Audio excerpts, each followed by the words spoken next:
All right, we're live. Good Tuesday afternoon. How are you? So, the power of clear intent. What I mean by that is, in the face of the challenges, the obstacles, the reservation that we might have towards a particular goal or objective,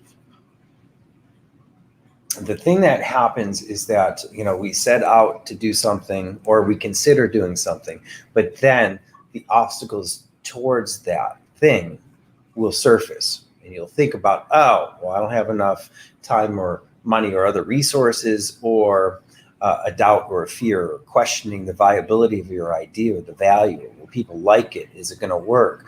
All sorts of different things will get in the way instantly. It only takes a second or two for the mind to consider a possibility, and then to throw all sorts of blocks in the way, right? You know what I'm talking about? So I would say, after 20 plus years of coaching, that the number one struggle that people face is that very thing right there. And a lot of it comes from, yes, the mind predicting the viability of something. Is this realistic? It's also going to analyze, is this safe to do, or is this really risky? Could I potentially lose something here? And so I'd say that, after all these years of coaching, I would say, it's only a very small percentage of people who actually act on their ideas because of these things, these very real concerns and challenges getting in the way. But here's the thing, and here's the main point for today. I have found with myself and the people that I've worked with that when you are clear, like as in no matter what, you're going to go do this thing, whatever that thing happens to be, that you get this kind of vibe or this feeling or this state where there's a sense of certainty. That's the word. A sense of certainty, like it's a done deal because it has to be done, or it's time, or whatever. We don't even need a reason, actually. But when you act on your intentions, your goals, your objectives, your choices, your decisions, as if it's a done deal, like as in no matter what, or like as in where there's a will, there's always a way, no matter what the constraints are, that's real power that you're going to give yourself. And it will show up in a variety of ways. One way is a sense of boldness. Clarity brings boldness, courage,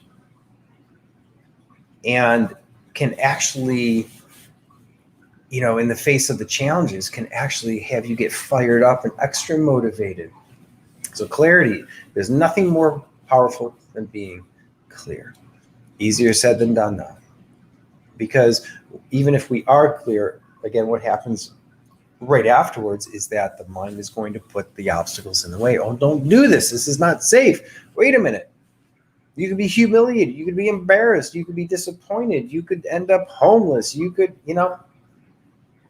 you could be attacked, and through social media. There's all sorts of real concerns that the mind is going to surface. For what purpose? Just to try to protect you. Okay?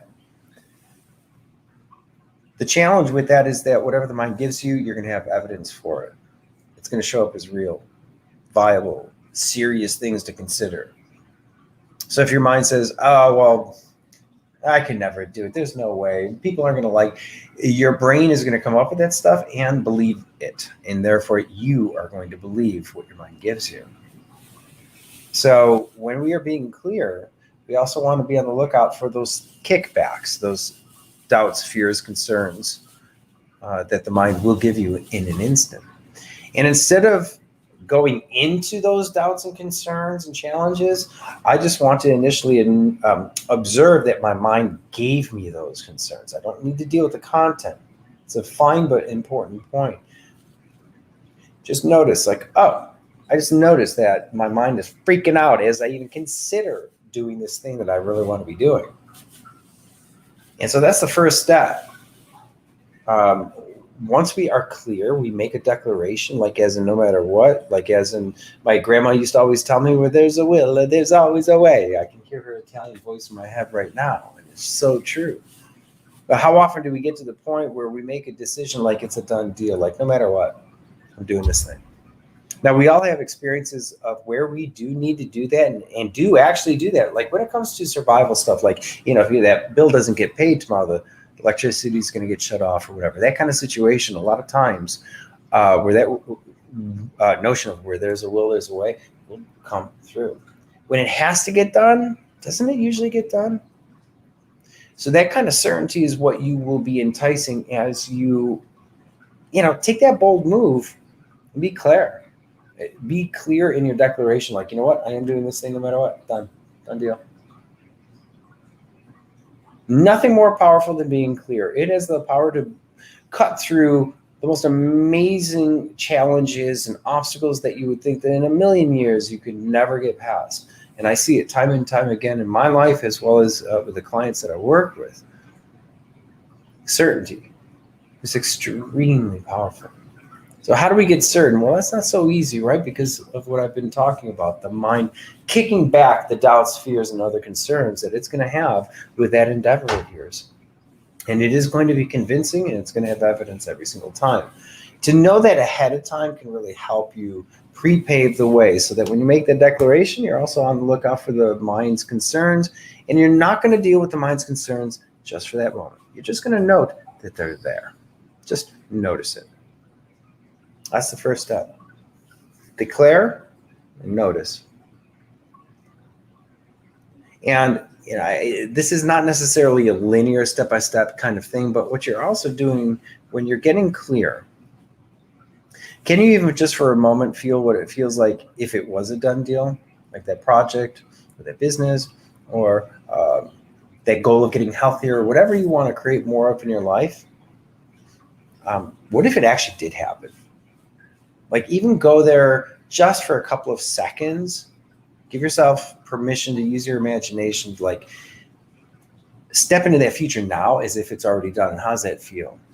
If you can do that even just for a couple of seconds, that can add to your clarity and perhaps a sense of boldness along with it. So declare your intentions. Nothing more powerful than doing that. And then get some help. We all could benefit from the support from other people who support your vision, see it, and want to be there for you. They're out there.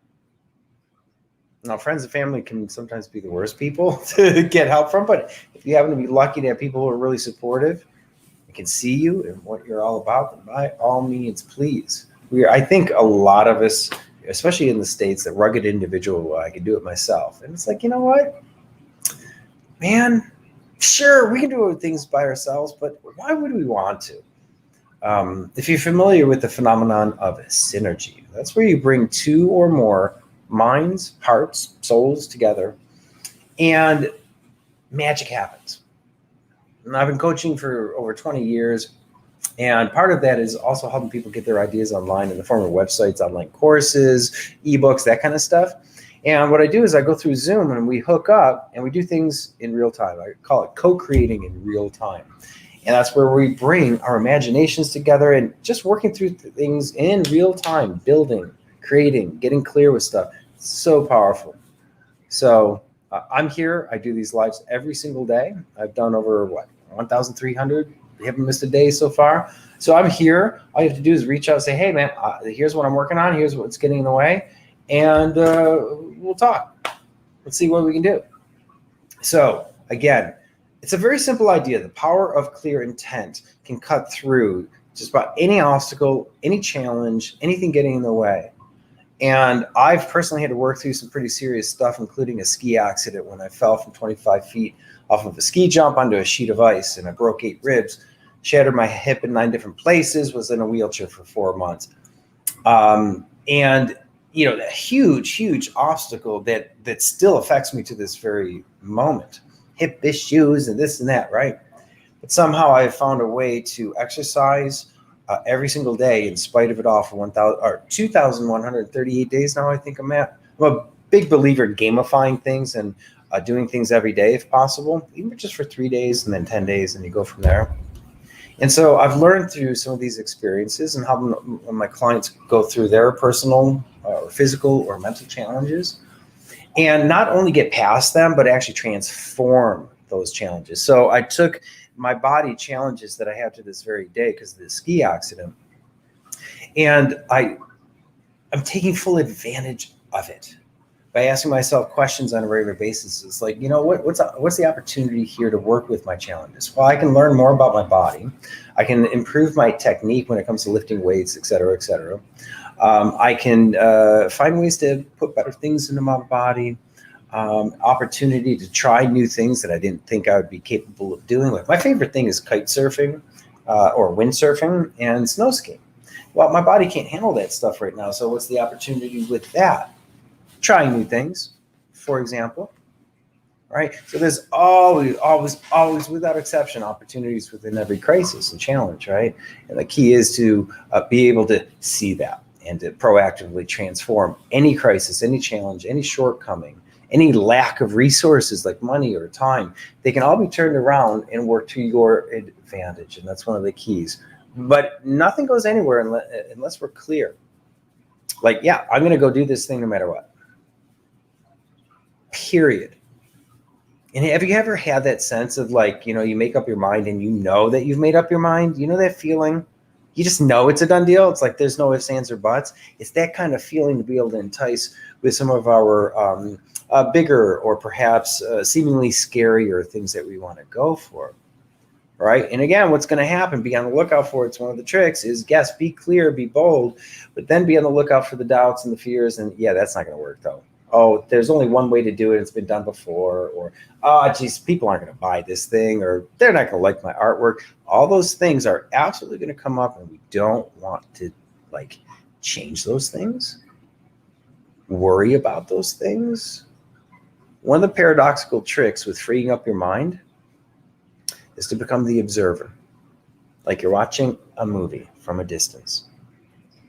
And now, instead of being inside your thoughts and dealing with the dramas or whatever gets triggered or whatever challenges you're dealing with throughout the day, instead of being inside of it, what I call a waking dream, now just the simple act of observing the mind, but not going into the content, or if you did, just to step out and to not fix it, not trying to solve anything. I mean, that might be a little strange. My webcam is giving me issues right now. It just took me out of focus again. Let me fix it real quickly. And there we go. Perfect. So being clear, then watch the mind, observe. Don't do anything with the doubts and the fears initially.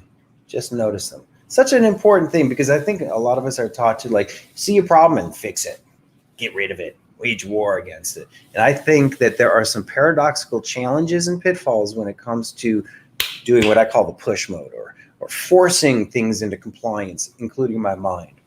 For example, when I realized how negative I used to be in my thinking, especially about myself, very judgmental, and I didn't even realize it, I tried to change it. Great intention, right? Have you ever tried to change your mind about something?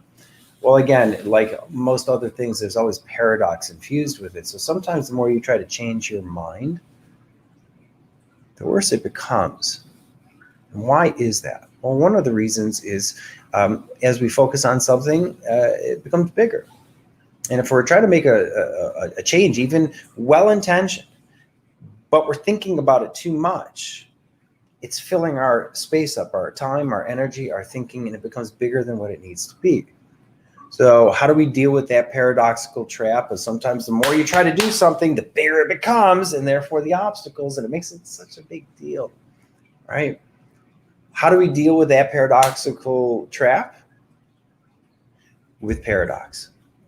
So you go in the opposite direction. The game here is now take that precious dream, goal, objective, mission at play that you have, and somehow play with it so it shows up as tiny, small, insignificant, fun, light.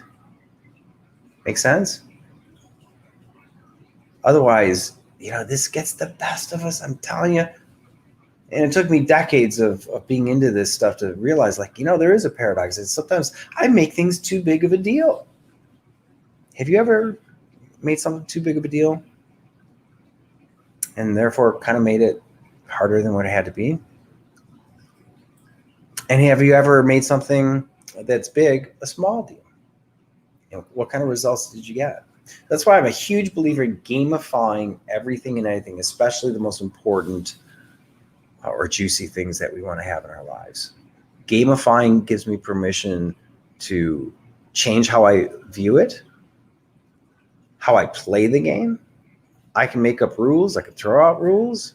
I can bake into the game things that might sound a little silly, but this really helped me with like going live. Permission to suck. Permission to F it all up. As a game, I can give myself that kind of permission.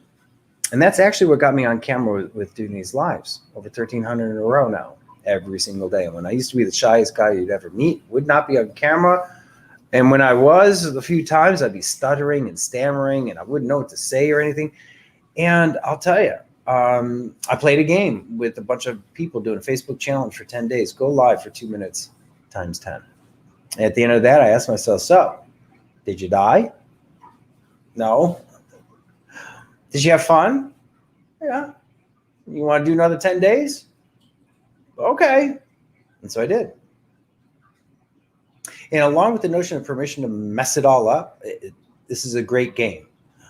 Really, when I give myself permission, just F it all up. I can suck. It's okay. That enabled me to turn on the damn lights in the camera, and I did my first live. Produces huge results when we can lighten up. It's a great thought, but not so easy to do, right? Because your mind ain't going to look at your goals like a small thing. Anytime you go to do something new, there's one part of your mind, I call it the slippery mind, who will see that as a threat. Anything unfamiliar is a perceived threat to the mind. Even going on a vacation, let's say you plan a trip, and oh my God, you finally get to go. But then you realize, you're getting a little stressed out about planning things, right? Going on a vacation can be very stressful. Or let's say you're moving to a new home or apartment or something exciting, but it's still stressful. Why? Because it's unfamiliar.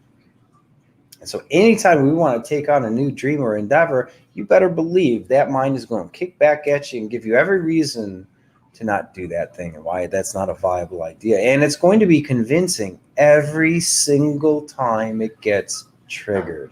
It's another trick of the mind that even if you know better, that when something gets triggered in your mind, which it always will, cannot help that. It's got its own agenda, and it doesn't care about what you know, doesn't care about what you were thinking a second ago, doesn't care about what you want in life. It only cares about, can I survive this moment? If you're thinking about doing a change, even changing a habit like quitting smoking or eating better or whatever, a lot of kickback from the mind. Because now, you're taking something away from me? That's a perceived threat. Right?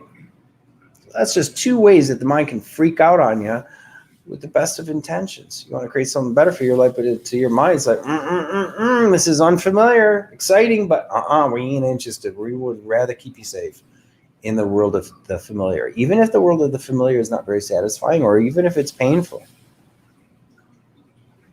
Mind is a powerful thing, isn't it? See, that's why the number one challenge on this planet, as far as I'm concerned, the root cause of all unnecessary suffering and all the crap that we're seeing right now, is perceptions of the mind. Gets so messed up. It's so hard to find out what's real and what's true, especially when we've got other people's minds telling us false information, telling us how to interpret, how to think about things. We're bombarded with that since day one. So how are we supposed to actually be liberated from the conditioning of our mind so that we can see things a little bit more clearly and accurately and see things with some possibility? Like, maybe I can do this thing here, right? Tough stuff. And this is tough work for me, actually. Being a coach dealing with the mindset, it's not an easy thing to talk about because it's not very tangible. And also the mind is so convincing. It showing us what to think or believe or how to behave or how to view something happening. And it's happening, that scanner, that part of the mind, every second we're alive, it's analyzing the moment with one question only. Can I survive this moment? So knowing all that and not approaching it like a problem, because we can't do anything with the nature of the mind. The mind has a mind of its own. It's got its own agenda. And if we know that and can accept that, even though it sucks, then we can gamify that. We can play with the mind. It's not about changing and forcing into compliance. I want to be more positive. Damn it, mind, you're being so negative. What's going on here? Well, now I'm being negative about my mind being negative. Did you see that? That creates a paradoxical trap as well. So the paradoxical solution is to become the observer to the mind. For the moment, don't do a damn thing with whatever it tells you. Just be fascinated. Be curious. Like, wow, I just noticed my mind just gave me all that crap when all I want to do is go on vacation or whatever it happens to be. Watch the mind. Don't change the mind. That's the paradox. Because as you watch the mind, you step outside of its waking dream. And for that brief moment, you will have a little say in how you'd like things to go. So, I just got some messages like, in search of followers primed. Oh, they're spamming me with advertisements I see. Okay, cool. Anyway, I'm multi-streaming actually. Whenever I go live to like 5 or 6 different sources. Anyway, so nothing more powerful than clear intent. Be bold, be unrealistic, doesn't matter. Declare it like it's a done deal. Then watch your mind like an observer. Yeah, that's okay, that's okay. Stay clear with that intent like it's a done deal. It can be very quietly declared. It doesn't have to be on the top of a mountain with a big microphone. Oh, I'm gonna do this. No, I gotta make it small, but crystal clear. That's it. Go, fly, be free. Have fun with this stuff. Life is good. See ya.